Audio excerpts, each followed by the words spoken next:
ओम तव कथामृतं तप्तजीवनं कविभिडीडितं कल्मषापहं শ্রবণমঙ্গলম শ্রীমদাততম ভুবি গৃণন্তি য়ে ভুরিদা জনাঃ। শ্রী ভগবানের অশেষ কৃপায় আবার আমরা সমবেত হয়েছি শ্রী শ্রী রামকৃষ্ণ কথামৃত থেকে পাঠ এবং আলোচনার উদ্দেশ্য নিয়ে। আমরা পড়ছি 7ই এপ্রিল 1883 খ্রিস্টাব্দের ঘটনা। ত্রয়োদশ পরিচ্ছেদ অবধি পড়া হয়েছে, তারপরের অংশ থেকে পড়ব। বিগত দিন শ্রীরামকৃষ্ণদেব শেষ করেছেন, অনেক লোককে একসঙ্গে দেখলে ঈশ্বরের উদ্দীপন হয়। আমি দেখলে বিহ্বল হয়ে যেতাম। কেশবচন্দ্র সেন কেশবচন্দ্র সেন বলছেন, একজন ভক্ত কনভোকেশন বিশ্ববিদ্যালয়ের যে সমাবর্তন উৎসবে তার কথা বলছেন, দেখলাম লোকে লোকারণ্য। ঠাকুর বলছেন, অনেক লোক একসঙ্গে দেখলে ঈশ্বরের উদ্দীপন হয়। আমি দেখলে বিহ্বল হয়ে যাই। আপনাদের উদাহরণ দিয়েছিলাম পূজ্যপাদ আত্মস্থানন্দজি মহারাজের কথা। আত্মস্থানন্দজি আমাদের সঙ্গে রোজ সন্ধ্যা আরতিতে বসতেন। সন্ধ্যা আরতিতে যখন তিনি বসতেন তখন মহারাজের খুব কষ্ট হতো। তখন তো আর আমাদের বেলুড় মঠের যে পাখা ছিল না। মহারাজ ঘেমে নিয়ে স্নান করে যেতেন, আমি মহারাজের পাশে বসতাম। মহারাজকে একদিন বললাম যে, মহারাজ এই গরমের মধ্যে কেন আপনি আসেন, আপনার তো কষ্ট হয়। মহারাজ চুপ করে থাকলেন, কোনো কথা বললেন না। তারপরে সন্ধ্যা আরতি শেষ হয়ে যাওয়ার পরে যখন সবাই উঠে দাঁড়িয়েছি, আমরা পেছনে ভক্তরা উঠে দাঁড়িয়েছে, সাধুরা প্রণাম করলে ভক্তরা এসে প্রণাম করবে। আত্মস্থানী আমাকে ধরে আমাকে পেছন দিকে ঘুরিয়ে দিলেন, দিয়ে ভক্তদের দিকে তাকিয়ে বলছেন, এই দেখছি সেই যে এত এত মানুষ, এদের যখন দেখি এরা ভগবানের নামে মেতে আছে, তখন আমার ভেতরে যে মানুষটা যে ভগবানের কথা ভাবতে পারে না, যে চিন্তা করতে পারে না, তার ভেতরেও আত্মজাগরণ হয়। আমি ভেবেছিলাম এটা ওনার অন্তরের কথা, কিন্তু সমস্ত ব্রহ্মজ্ঞ পুরুষের এটা অন্তরের কথা, যে একসঙ্গে বহু মানুষ যখন তাকে ভগবানকে ডাকে, সেই দেখে একটা আত্ম উদ্দীপন হতে থাকে, ঈশ্বরের উদ্দীপন আমাদের হৃদয়ের ভেতরে অন্তঃস্থিত ভগবানকে আমাদের কথা মনে করায়। 7ই এপ্রিলের পর 8ই এপ্রিল 1883 খ্রিস্টাব্দের ঘটনা। এই যে অধ্যায়টা শুরু হচ্ছে, এই অধ্যায়টা মাস্টারমশাইয়ের আত্মকথন দিয়ে শুরু হচ্ছে। এই জিনিসটা আপনারা খুব বেশি দেখতে পাবেন না কথামৃতে, কখনো কখনো আছে, সেখানে সেখানে এই সেবক হৃদয়ে এই কথাটি বলে দেওয়া আছে। এইখানে বলছেন, চতুর্দশ পরিচ্ছেদ 187 পৃষ্ঠা, উদ্বোধন সংস্করণের 187 পৃষ্ঠা আমরা পড়ছি। শ্রীরামকৃষ্ণ ভক্ত সঙ্গে দক্ষিণেশ্বর মন্দিরে মণিলাল ও কাশী দর্শন। আইসো ভাই, আজ আবার ঠাকুর শ্রীরামকৃষ্ণকে দক্ষিণেশ্বর মন্দিরে দর্শন করিতে যাই। তিনি ভক্ত সঙ্গে কিরূপ বিলাস করিতেছেন, ঈশ্বরের ভাবে সর্বদা কিরূপে সমাধিস্থ আছেন দেখিব। কখনো সমাধিস্থ, কখনো কীর্তনানন্দে মাতোয়ারা, আবার কখনো বা প্রাকৃত লোকের ন্যায় ভক্তের সঙ্গে কথা কহিতেছেন দেখিব। শ্রীমুখে ঈশ্বর কথা বই আর কিছু নাই, মন সর্বদা অন্তর্মুখ, ব্যবহারে পঞ্চম বর্ষীয় বালকের ন্যায় প্রতি নিঃশ্বাসের সহিত মায়ের নাম করিতেছেন। একেবারে অভিমান শূন্য পঞ্চম বর্ষীয় বালকের ন্যায় ব্যবহার। পঞ্চম বর্ষীয় বালক বিষয় আসক্তি শূন্য, সদানন্দ, সরল ও উদার প্রকৃতি। এক কথা, ঈশ্বর সত্য এবং সমস্ত অনিত্য, 2 দিনের জন্য। চলো সেই প্রেমোন্মত্ত বালককে দেখিতে চাই। মহাযোগী অনন্ত সাগরের তীরে একাকী বিচরণ করিতেছেন, সেই অনন্ত সচ্চিদানন্দ সাগর মধ্যে কি যেন দেখিতেছেন, দেখিয়া প্রেমোন্মত্ত হইয়া বেড়াইতেছেন। এটা হচ্ছে কথা শ্রীরামকৃষ্ণ সম্পর্কে। মাস্টারমশাই কতভাবে যে শ্রীরামকৃষ্ণকে ব্যক্ত করেছেন তার শেষ নেই, তার ইয়াত্তা নেই। কখনো তিনি শ্লোক দিয়ে বলেছেন, আপনারা দেখবেন প্রথম দিকে আমরা বহু শ্লোক পড়েছি যেখানে তিনি বলছেন, সংসার অর্ণব ঘোরে ইহ কর্ণধার স্বরূপকঃ নমস্তু রামকৃষ্ণায় তস্मै শ্রী গুরবে নমঃ। আমরা গতদিন পড়ছিলাম, এই শ্লোকটিতে আমার ভীষণ করে মনে হয় মাস্টারমশাই যেন তার মনের কথা বলেছেন। এটি গীতার বিশ্বরূপ দর্শন যোগ থেকে মাস্টারমশাই নিয়েছিলেন। এত শ্লোকের ভেতরে এই শ্লোকটি তার মনে হয়েছিল। त्वमक्षरं परमं वेदितव्यं तमस्य विश्वस्य परमं निधानं त्वमक्षरं शाश्वतो धर्मगोप्ता সনাতনস্তম পুরুষো মতোমি। এত কিছুর ভেতরে এই কথাটা তার বারবার করে শ্রীরামকৃষ্ণ সম্পর্কে মনে হয়েছে যে তুমি ভিন্ন, এই জগৎ সংসার শূন্য। কেন আমার বারবার মনে হতো যে কেন এই কথাগুলো তিনি বলছেন, এটা যেন আমাদের বোঝানোর জন্য। আপনাদের আগের দিন একটি গল্পের কথা বলেছিলাম, সেখানে একজন সন্ন্যাসী কোতোয়ালিতে গিয়ে কমপ্লেন করছে একজন চোর এসে তার কি কি জিনিস নিয়ে গেছে না, তার কম্বলটা নিয়ে গেছে, তার বিছানাটা নিয়ে গেছে, তার বালিশটা নিয়ে গেছে, তার ছাতা নিয়ে গেছে, তার গামছা চুরি করে নিয়েছে। কোতোয়ালি থেকে সেপাহীরা জিজ্ঞেস করলেন যে এই যে এত কিছু চুরি করলো, কে চুরি করলো, কাউকে আপনার বোধ হয়? তখন তিনি একজনের নাম বললেন। কোতোয়ালি থেকে সেই শান্তি সেপাহী তারা ছুটে গিয়ে এই লোকটার বাড়ি থেকে তাকে ধরে নিয়ে এলো। সে বলল মিথ্যা কথা, সন্ন্যাসী সম্পূর্ণ মিথ্যা কথা বলছে, আমি এরকম কিচ্ছু করিনি। আমি ওর কাছ থেকে একটা এই ছেঁড়া কম্বল, দেখুন এই ছেঁড়া কাঁথা, এই ছেঁড়া কাঁথা ছাড়া ওর কুটিয়াতে আর কিচ্ছু ছিল না, বললেই হবে। সন্ন্যাসীকে ডেকে পাঠানো হলো, কিন্তু করে জিজ্ঞাসা করা হলো যে আপনি এত বড় মিথ্যাটা কেন বললেন? তিনি বললেন না, ও ঠিক বলছে, আমিও সত্যি বলছি। কিরূপে হয়? বলছে যখন বিছানা পেতে শুই তখন এটাই আমার, এই কাঁথাটাই আমার বিছানা হয়। এটা যখন গায়ে দিয়ে শুই তখন এটা আমার কম্বল, যখন এটা মাথায় পেতে শুই তখন এটা আমার বালিশ, স্নান করে যখন আসি তখন গা মুছি এটা আমার গামছা, আর বর্ষার দিনে যখন এক জায়গা থেকে আরেক জায়গায় যেতে হয় তখন এটাই আমার ছাতা। অতএব সবটুকুই এটা। এই যে ভগবান আমাদের সর্বস্ব, XYZ 1 2 4 যাই খুশি না করি না কেন, ভগবানকেই নানাভাবে ভাবছি। এই যে পরমম বেদিতব্যম এবং পরমম নিধানম, এই কথাটার অর্থ হচ্ছে তাই। এই যে বলছেন তিনি শ্রীরামকৃষ্ণ সম্পর্কে, তিনি বলছেন এবারে মুগ্ধ করার মতো কথা, মুগ্ধ করার মতো জিনিস তিনি বলছেন শ্রীকে ঈশ্বর বই আর কিছু নাই, মন সদ্ব্রধা অন্তর্মুখ, ব্যবহার পঞ্চবর্ষীয় বালকের ন্যায়, প্রতি নিঃশ্বাসের সহিত মায়ের নাম করিতেছেন, একেবারে অভিমান শূন্য পঞ্চম বর্ষীয় বালকের জন্য।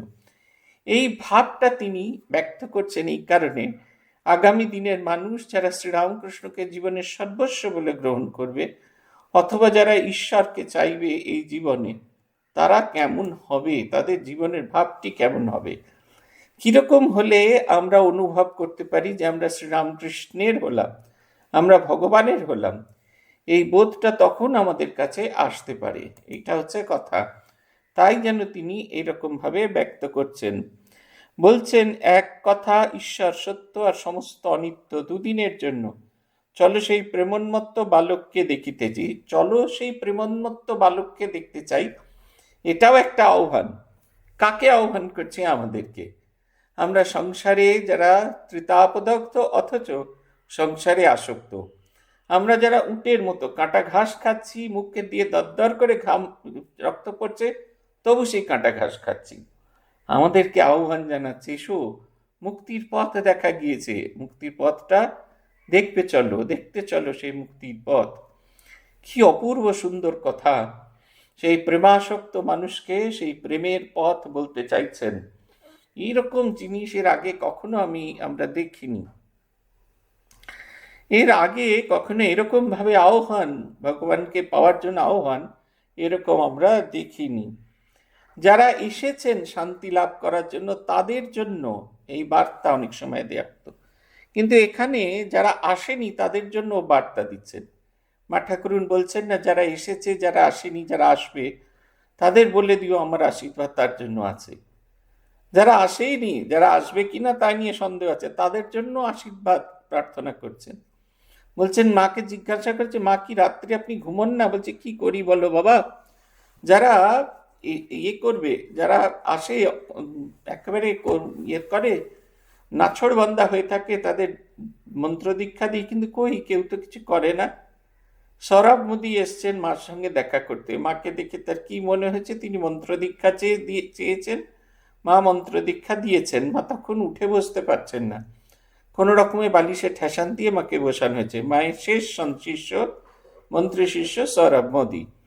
তিনি যখন নেমে গেলেন, শরৎ মহারাজকে সবাই বললেন, এই যে আপনি এত টিকটিক করেন, মা কি করে এইরকম সৌরভ মোদীকে মন্ত্র দীক্ষা দিলেন?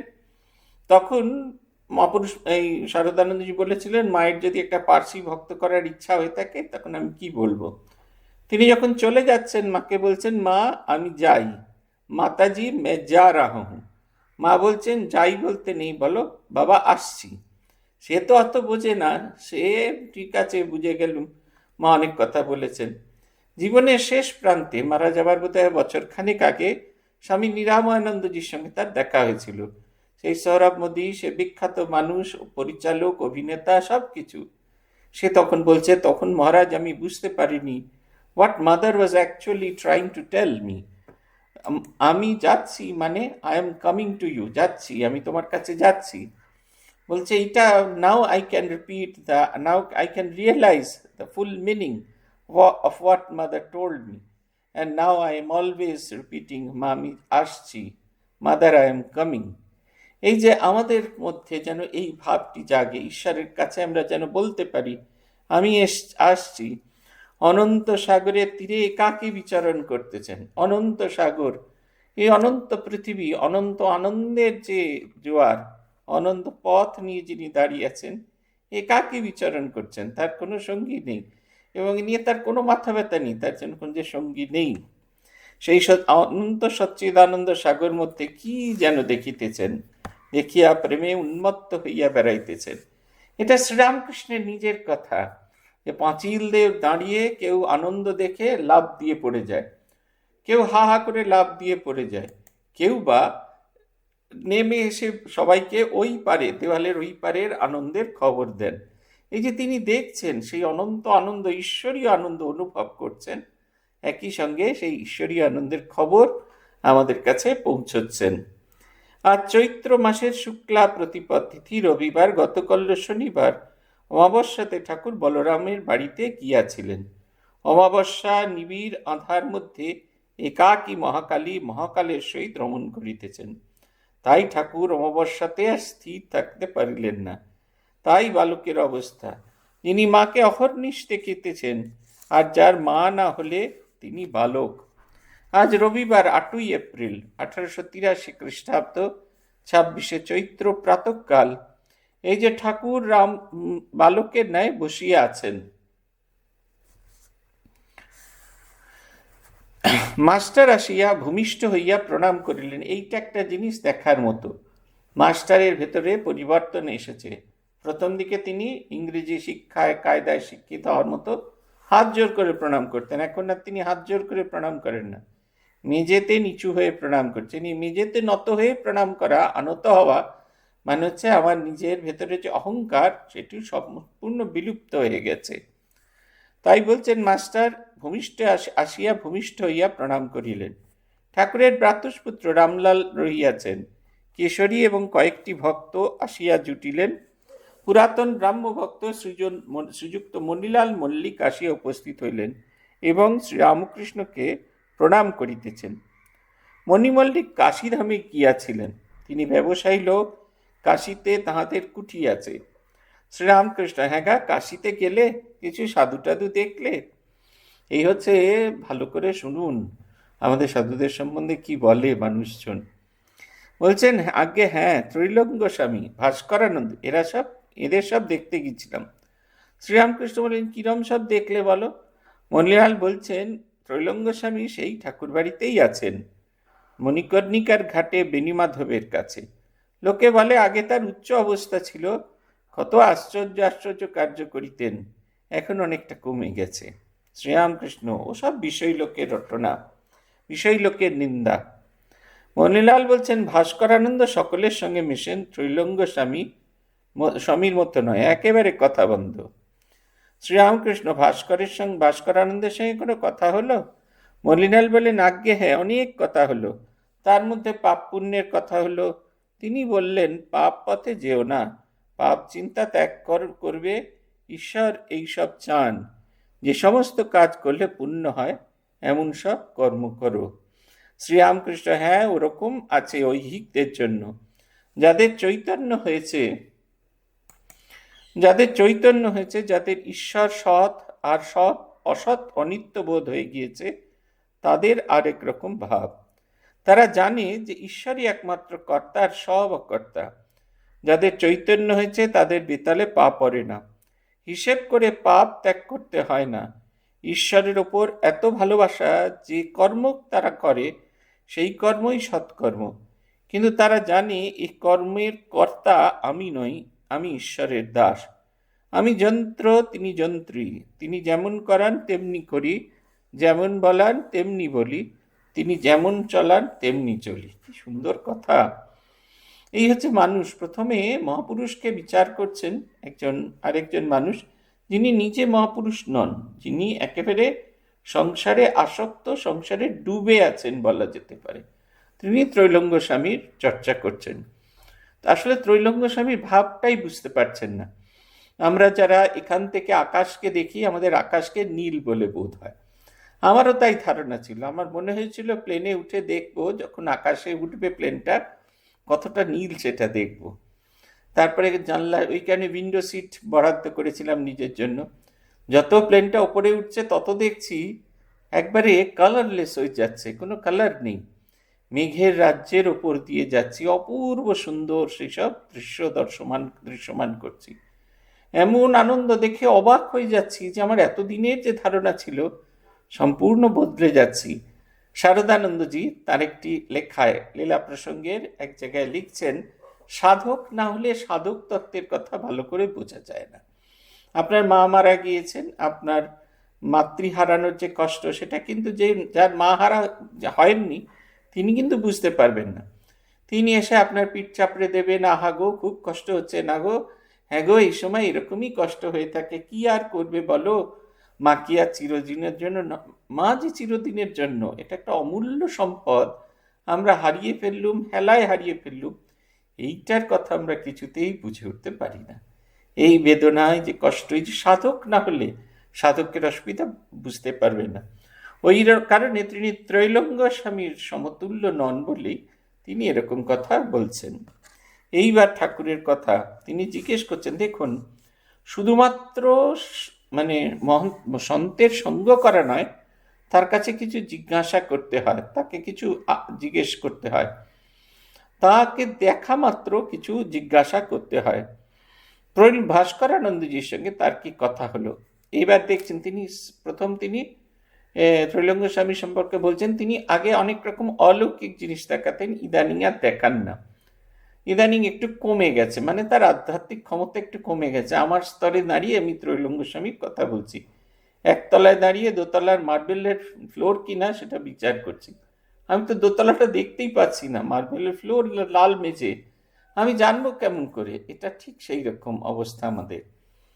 তারপরে বলছেন ঠাকুর এসব শুনে বলছেন ওসব বিষয় লোকের নিন্দে।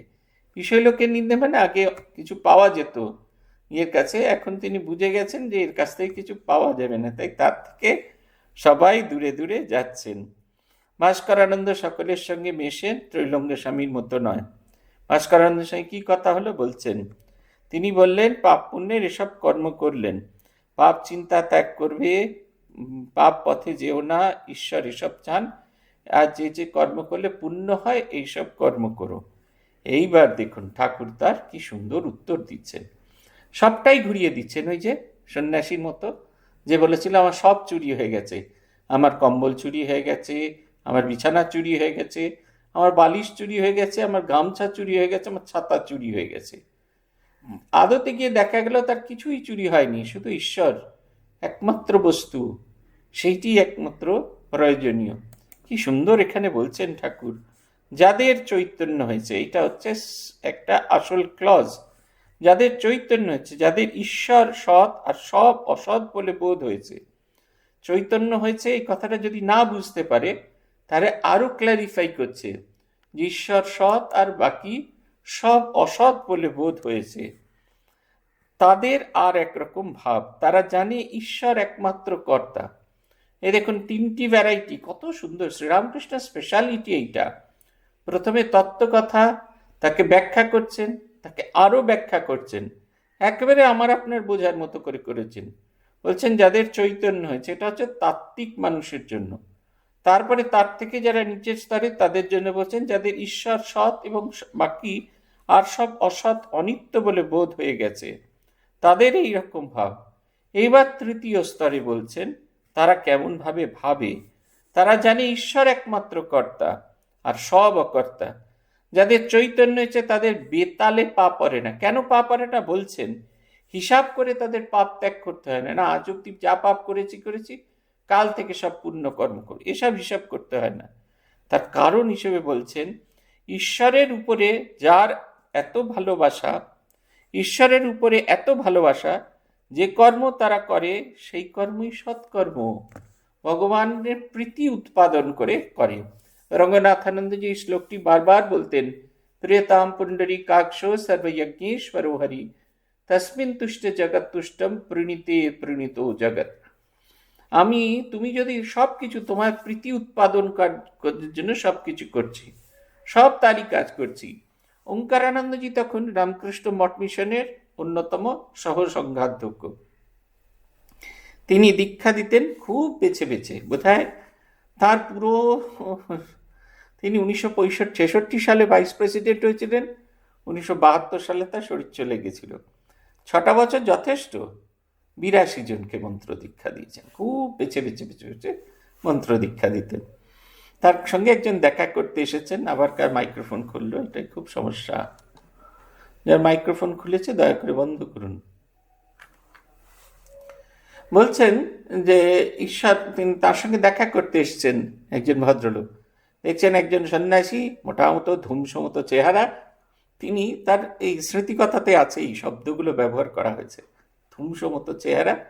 তিনি কাপড়টাকে আধখানা গুটিয়ে কোদাল দিয়ে মাটি খুঁড়ছেন। তাকে গিয়ে জিজ্ঞাসা করছে, আচ্ছা এখানে শুনেছি ভাইস প্রেসিডেন্ট স্বামী ওঙ্কারানন্দজি থাকেন, তিনি কোথায়? বলছেন আপনি ওই ঘরটায় গিয়ে বসুন, উনি আসছেন। তবে তিনিও তো ওই ঘরটাতে গিয়ে বসলেন। তারপরে মহারাজ হাত মুখ ধুয়ে কাপড়টাকে নামিয়ে গায়ের ওপর একটা ওই পাঞ্জাবি মতো পরে, ফতুয়া পরে তিনি ভেতরে গিয়ে বসলেন। বলছেন তিনি অবাক হয়ে গেছেন, বলছেন এইটি হচ্ছে ভাইস প্রেসিডেন্ট। দেখুন, ভাইস প্রেসিডেন্ট মানে সবসময় এরকম করে হাতটি তুলে আছেন তা কিন্তু নয়। তিনি যে কাজটি করছেন সবটা তাঁর প্রতি উৎপাদনের জন্য, ঈশ্বরের জন্য করছেন, আলাদা করে কোনো কাজ নয়। মাধবানন্দজি গিয়েছেন বম্বে আশ্রমে, এটা আমরা স্মরণানন্দজির কাছে শুনেছি।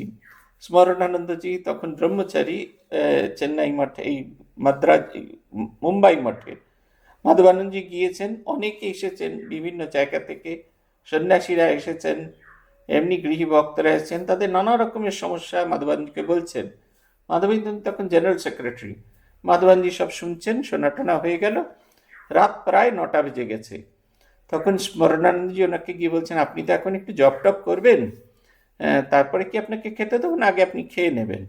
তা মহারাজ বলছেন, এতক্ষণ তাহলে কি করছিলাম? জপই করছিলাম। তো এই যে মহারাজ বলছেন, it was a new aspect for me, একটা নতুন ভিশন আমি দেখলাম, জীবনকে দেখার একটা নতুন ভিশন। প্রভানন্দজি তার স্মৃতিতে বলেছিলেন আমাদেরকে যে লোকশিক্ষা পরিষদ থেকে অল্প শিক্ষিত মানুষদের জন্য যুক্তাক্ষর বিহীন একটি বই বেরোনোর প্রকাশের ব্যবস্থা চলছে। লোকেশনজি সেটা প্রকাশ করার আগে মাধবানন্দজির কাছে দেখতে পাঠালেন। প্রভানন্দজি নরেন্দ্রপুর থেকে যাত্রা করেছেন, যতক্ষণে এসে পৌঁছেছেন ততক্ষণে সন্ধ্যা আরতির সময় হয়ে গেছে, মাধবানন্দজির ঘরের আলো নিভে গেছে, মাধবানন্দজি জপ করতে বসেছেন। প্রভানন্দজি কোনো রকম বিরক্ত না করে চুপ করে ঘরের বাইরে বসে আছেন। তারপরে 1 ঘন্টা বাদে যখন ঘরের আলো জ্বলল, তখন তিনি মহারাজের ঘরে প্রবেশ করলেন। মহারাজ ওনাকে দেখেই, ওনার মুখটা দেখেই জিজ্ঞাসা করলেন, তুমি কি অনেকক্ষণ আমার জন্য অপেক্ষা করছিলে? বলে হ্যাঁ। ডাকনি কেন? না আপনি জব করছিলেন। বলছেন জব করাটা কাজ, আর এটা কি জব করা নয়? দেখুন, এই যে কাজই করছেন, সে বই পড়াই হোক, বই লেখাই হোক, আর যাই করুক, সব কিছু তাঁর প্রীতি উৎপাদন করার জন্য। এবং যখন আমরা ভগবানের প্রীতি উৎপাদন করার জন্য করি, তখন আমরা কখনো বেচালে পা পড়ে না। ভগবানের জন্য ফল কিনতে গেছেন, ভগবানের জন্য মিষ্টি কিনতে গেছেন, তার ভোগের রান্নার জন্য চাল ডাল তেল নুন কিনতে গেছেন, কখনো কি আপনারা 2 নম্বর জিনিস কিনবেন? কখনই কিনবেন না, সবসময় সেরা জিনিসটা কিনবেন। ঠিক সেই রকম আমরা যখন ভগবানের কাজ করতে থাকি তখন আমরা সব সময় চেষ্টা করে থাকি আমাদের অন্তরে সেরা ভাবটি দিতে। সাধন ভজন যখন করছি তাতে আমার কিছু উৎপাদন হবে না, ঠাকুর আমাকে দেখলে আনন্দ পাবেন, আমি মন দিয়ে জপ ধ্যান করছি। তাই বলছেন ঈশ্বরের ওপর এত ভালোবাসা যে যে কর্মই তারা করুক না কেন কর্ম সৎকর্ম, কিন্তু তারা জানে কর্মের কর্তা আমি নই। এইটা হচ্ছে তার পরের অনুভব। আমি নই, আমি ঈশ্বরের দাস, তিনি যন্ত্র আমি যন্ত্রী, I am doing all his behalf. আরেকটা উদাহরণ দিই, বেদান্তানন্দজি খুব পণ্ডিত মানুষ, তিনি তখন পাটনা আশ্রমের অধ্যক্ষ ছিলেন। মাধবানন্দজির মুখস্থ ছিল কোন আশ্রমের কতটা জায়গা জমি আছে, এতবার ভিজিট করেছেন তার সময়। মাধবানন্দজি গিয়েছেন, গিয়ে দেখছেন যেন একটু জায়গা ছাড়া হয়েছে। বেদান্তানন্দজিকে ডাকলেন, ডেকে বললেন, আচ্ছা আমার মনে হচ্ছে তুমি যেন আশ্রমের চতুর্দিকে একটু জায়গা ছেড়েছ। বেদান্তানজি বললেন, হ্যাঁ 3 ফুট জায়গা ছেড়ে দিয়েছি, পাশের বাড়িরা খুব ঝামেলা করছিল, তাই ঝামেলা এড়াতে 3 ফুট জায়গা ছেড়ে দিয়েছি। মাধবানজি বলছেন, তুমি ছাড়লে কি করে, জমিটা তো তোমার নয়, ঠাকুরের। ঠাকুর, তোমাকে কাস্টোডিয়ান করা হয়েছে, তোমাকে ওটা রাখতে বলা হয়েছে, তোমাকে তো ওটা, তা নিয়ে তোমার কোনো বিচার করার কোনো ক্ষমতা নেই। এই বোধটা দেখা। শ্রদ্ধাপ্রাণা মাতাজি গিয়েছেন একজন ভক্তের বাড়িতে, তাকে বলছেন, দেখো বাড়ি তুমি বানিয়েছো, বাড়ি তোমার, কিন্তু নিয়ম করে ট্যাক্স দিয়ে যাবে। ট্যাক্সটা কি? জপ ধ্যান প্রার্থনা। এ বাড়ি তার, এ বাড়িতে কোনো কিছু নিয়ম বদল করা চলবে না, এটি তাঁর ইচ্ছায়, তিনি কর্তা, তিনি যন্ত্র, আমি যন্ত্রী, তার হয়ে, I am working on behalf of him. আর যখন আমি কারুর হয়ে কাজ করছি সেখানে আমার ব্যক্তিগত ইচ্ছা নয়, ঈশ্বরের যেটা ইচ্ছা, যেটা তার ভালো লাগে সেই কাজটি করার। তাই বলছেন, তিনি যেমন করান তেমনি বলি, যিনি যেমন বলেন তেমনি বলি। এরপর বলছেন, যাদের চৈতন্য হয়েছে তারা পাপ পুণ্যের পার, তারা দেখে ঈশ্বরই সব করছেন। এক জায়গায় একটা মঠ ছিল, মঠের সাধুরা রোজ মাধুকরী বা ভিক্ষা করতে যায়। একদিন এক সাধু ভিক্ষা করতে গিয়ে দেখে একটি জমিদার একটি লোককে ভারী মারছে। সাধুটি বড় দয়ালু, সে মাঝি পড়ে জমিদারকে মারতে বারণ করলে। জমিদার তখন রেগে রয়েছে যে সেই সমস্ত কোপটা সাধুর উপর ঝাড়লে, এমন প্রহার করলে যে সাধুটি অচৈতন্য হয়ে পড়লে। কেউ গিয়ে মঠে খবর দিলে, তোমাদের একজন সাধুকে জমিদার ভারী মেরেছে। মঠের সাধুরা দৌড়ে এসে দেখে সাধুটি অচৈতন্য হয়ে পড়ে আছে। তারা তখন তারা 5 জনে ধরাধরি করে তাকে মঠের ভেতর নিয়ে গিয়ে ঘরে শোয়ালে। সাধু অজ্ঞান, চারিদিকে মঠের লোক ঘিরে বিমর্ষ হয়ে বসে আছে, কেউ কেউ বাতাস করছে। একজন বললে, মুখে একটু দুধ দিয়ে দেখা যাক। মুখে দুধ দিতেই সাধুর চৈতন্য হলো, চোখ মেলে দেখতে লাগলো। একজন বললে, ওহে দেখি জ্ঞান হয়েছে কিনা, লোক চিনতে পারছে কিনা। তখন সে সাধু খুব চেঁচিয়ে জিজ্ঞাসা করলো, মহারাজ তোমাকে কে দুধ খাওয়াচ্ছে? সাধু আস্তে আস্তে বলল, ভাই, যিনি আমাকে মেরেছিলেন তিনিই দুধ খাওয়াচ্ছেন। এই যে সর্বজীবে সেই প্রেমময়, সবার ভেতরে যারই চৈতন্য হয়েছে সবার ভেতরে সেই প্রেমময় বিরাজ করছেন। যে আমাকে মেরেছে তিনিও যে লোক, যিনি আমাকে এখন প্রাণে বাঁচাচ্ছেন তিনিও সে লোক। আলাদা করে কোনো কিছু দেখতে পাচ্ছেন না, তার চোখে কেউ খারাপ নন, কেউ আলাদা নন। আমরা চেতনানন্দজিকে কুচিয়ে কুচিয়ে কুচিয়ে কুচিয়ে, আমি আর বিভাত্মানন্দ স্বামী অনেকের সঙ্গে অনেক কথা বললাম। আমাদের খুব বাসনা যে মহারাজ একটা মুখ দিয়ে এটার সম্বন্ধে কুকথা বলুন। আমরা চেষ্টা করে যেতে দেখলাম, ঘন্টাখানেক ধরে চেষ্টা করে নিজেরাই ক্ষান্ত হয়ে গেলাম। যার সম্বন্ধে বলি, যা কথাই বলি না কেন, উনি বলছেন, না দেখো ওর হয়তো কোনো সমস্যা ছিল, ও হয়তো এটা করে উঠতে পারেনি, কিন্তু ওর এই ভালো গুণটা আছে, সেটাও তো কম নয়, এটাও তো তোমাদের জানা দরকার। আমরা সত্যি সত্যি ভীষণ রকমের অবাক হলাম।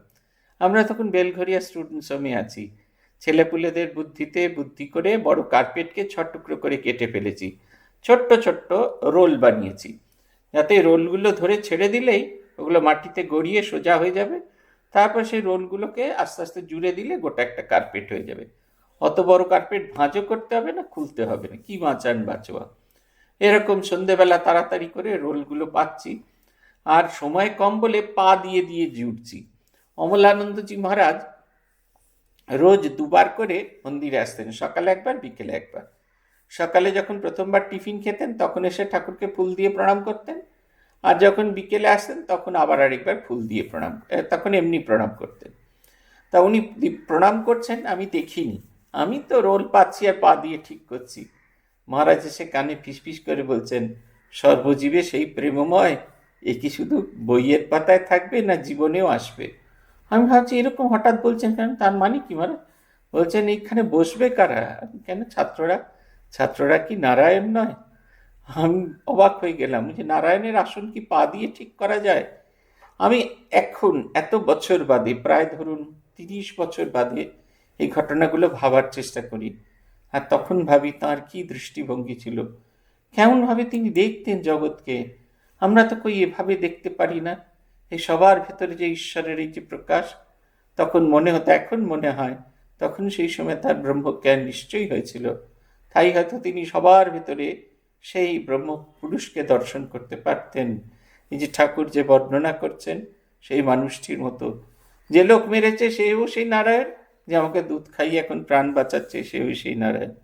ঈশ্বরকে জানতে পারলে এইরূপ অবস্থা, এইসব জানতে না পারলে এইরূপ অবস্থা হয় না। কেন ঈশ্বরকে জানা দরকার, এটা একবারে ভিভিডলি বলছেন। মণিলাল বলছেন, আগে আপনি যে কথা বললেন সে বড় উচ্চ অবস্থার কথা। ভাস্করানন্দের সঙ্গে এইসব 5 রকম কথা হয়েছিল। শ্রীরামকৃষ্ণ বলতেন, কোনো বাড়িতে থাকেন? মণিলাল বললেন, একজনের বাড়িতে থাকেন। শ্রীরামকৃষ্ণ বললেন, কত বয়স? মণিলাল 55 হবে। শ্রীরামকৃষ্ণ, আর কিছু কথা হলো? মণিলাল, আমি জিজ্ঞাসা করলুম, ভক্তি কিসে হয়? তিনি বললেন, নাম করো, রাম রাম বলো। শ্রীরামকৃষ্ণ বলছেন, এ বেশ কথা, ভক্তি এইভাবেই হয়। ভক্তি চন্দনের মতো, কাঠের ভেতরে সেই চন্দনের সার পদার্থ ঢুকে আছে। জল দিয়ে পিঁড়ির সাথে যত ঘষতে থাকবে, যত তার ঘর্ষণ হতে থাকবে, তত তার ভেতর থেকে সেই জিনিস বেরোতে থাকবে, সার বস্তু বেরিয়ে যাবে। তখন জল যে দিয়েছিলাম সেই জল চন্দনে রূপান্তরিত হবে। আমরা আলাদা করতে পারবো না, এই অংশটা চন্দন, এই অংশটা জল। যদিও চন্দন খানিকক্ষণ রেখে দিলে ওপরে জলটা বেরিয়ে যায় আর স্থিতন অংশ থাকে, কিন্তু সেই স্থিতন অংশকে ব্যবহার করতে গেলে আবার চন্দন মেশাতে হয়, আবার জল মেশাতে হয়। জল মিশিয়ে সেটাকে যতক্ষণ না জলীয় চন্দন রূপান্তরিত করা হয় ততক্ষণ সেটা ব্যবহার করা যায় না। পঞ্চদশ পরিচ্ছেদ। ঠাকুর বাড়িতে শ্রী শ্রী ভবতারিণী, রাধাকান্ত দেব ও দ্বাদশ শিবের পূজা শেষ হইল। ক্রমে ভোগারতির বাজনা বাজিতেছে। চৈত্র মাস, দ্বিপ্রহর বেলা, ভারী রৌদ্র। এইমাত্র জোয়ার আরম্ভ হইয়াছে। দক্ষিণ দিক হইতে হাওয়া উঠিয়াছে। পূতসলিলা ভাগীরথী এইমাত্র উত্তর বাহিনী হইয়াছেন। ঠাকুর আহার আনতে কক্ষ মধ্যে একটু বিশ্রাম করিতেছেন। রাখালের দেশ বসিরহাটের কাছে। দেশে গ্রীষ্মকালে বড় জলকষ্ট। শ্রীরামকৃষ্ণ মণিমল্লিকের প্রতি, দেখো রাখাল বলছিল ওদের দেশে বড় জলকষ্ট, তুমি সেখানে একটা পুষ্করিণী কাটাও না কেন? তাহলে কত লোকের উপকার হয়। সাহসে, তোমার তো অনেক টাকা আছে, অত টাকা দিয়ে কি করবে? তা শুনেছি তেলিরা নাকি বড় হিসেবে। ঠাকুর ও ভক্তদের হাস্য। মণিমল্লিকের বাড়ি কলিকাতার সিঁদুরিয়াপটি। সিঁদুরিয়াপটির ব্রাহ্ম সমাজে সাম্বাৎসরিক উৎসব উপলক্ষে তিনি অনেককে নিমন্ত্রণ করে থাকেন। উৎসবে শ্রীরামকৃষ্ণকে নিমন্ত্রণ করিয়া থাকেন। মণিলালের বরানগরে একখানি বাগান আছে, সেখানে তিনি প্রায় একাকী আসিয়া থাকেন এবং সেই সঙ্গে ঠাকুরকে দর্শন করিতে চান। মণিলাল যথার্থই হিসাবই বটে। সমস্ত গাড়ি ভাড়া করিয়া বরানগরে প্রায় আসেন না। ট্রামে চাপিয়া প্রথমে শোভাবাজারে আসেন, সেখানে শেয়ারের গাড়িতে চাপিয়া ভরানগরে আসেন। অর্থের অভাব নাই। কয়েক বৎসর পরে গরিব ছাত্রদের ভরণ পোষণের জন্য এককালীন 25,000 টাকা বন্দোবস্ত করিয়াছেন। মণিলাল চুপ করিয়া বসিয়াছেন। কিয়ৎক্ষণ পরে কথার পরে কথার পিঠে বলিলেন, মহাশয় পুষ্করিণীর কথা বলিতেছেন? তা বললেই হয়, তা আবার তেলিফেলি বলা কেন? ভক্তেরা কেউ কেউ মুখ টিপিয়া হাসিতেছেন, ঠাকুরও হাসিতেছেন। আমাদের এইখানে জানেন তো, জমিদারদের খুব কৃপা দেখতে পাই, আর দুজনের কৃপা ভীষণ করে অনুভব করতে পারি। একজন স্বামী মহানন্দজি মহারাজ, আর একজন স্বামী এখন যিনি আমাদের বরানগর মঠের অধ্যক্ষ আছেন। এরা এইখানে 3 বছর করে অধ্যক্ষ ছিলেন। এদের অসাধারণ কীর্তি সেটা হচ্ছে জল, আমাদের বাঁকুড়া অঞ্চলের জল। বহু মানুষকে তারা উদ্দীপিত করেছিলেন বড় লোকদের, তারা যাতে পুকুর কাটিয়ে দিতে হয়। পুকুর নয়, এখানে সব দিঘি কাটানো আছে, প্রচুর বড় বড় পুকুর, দিঘি। গরমকালে সেগুলো শুকিয়ে যায় আর বর্ষাকালে একবারে জলে টই টই করে। আর মহানন্দজি আর এই আমাদের ওই বরানগরের যিনি অধ্যক্ষ, বর্তমান অধ্যক্ষ আছেন, তারা যখন ছিলেন তারা দুটি কাজ করে গেছেন। আমাদের এখানে অন্তঃসলীলা শালী নদী আছে, শালী নদীর জলের স্তর অনেক গভীরে। তারা ব্যবস্থা করেছিলেন ইঞ্জিনিয়ারের মাধ্যমে সেই জলের ভেতরে, নদীর গহ্বরের ভেতরে সেই বসিয়ে, পাইপ বসিয়ে সেখান থেকে জল তুলে এখানে বিভিন্ন এতে জল দেওয়া।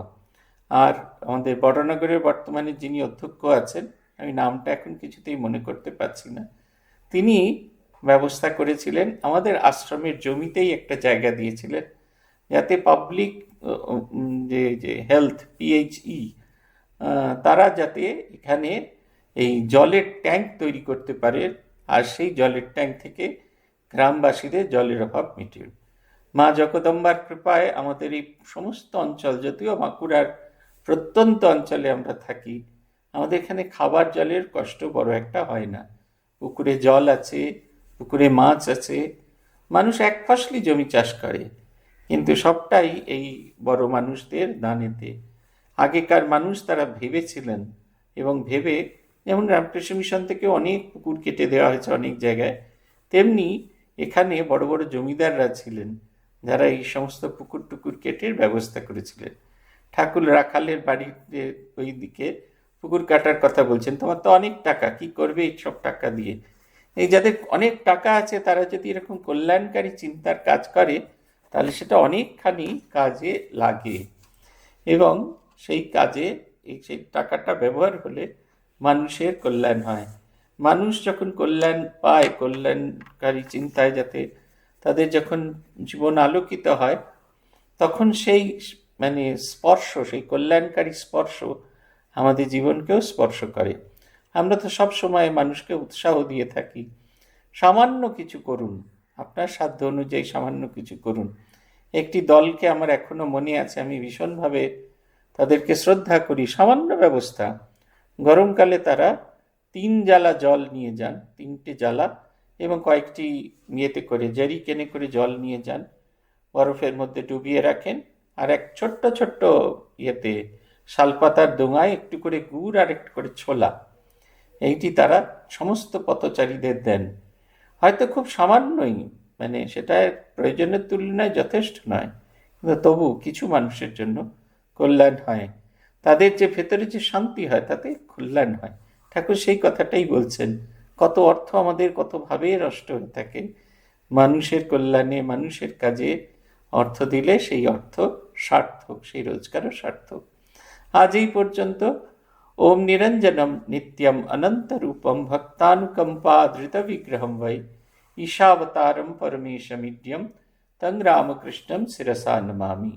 ওম শান্তি, ওম শান্তি, ওম শান্তি। হরি ওম তৎসৎ। শ্রী রামকৃষ্ণার্পণমস্তু।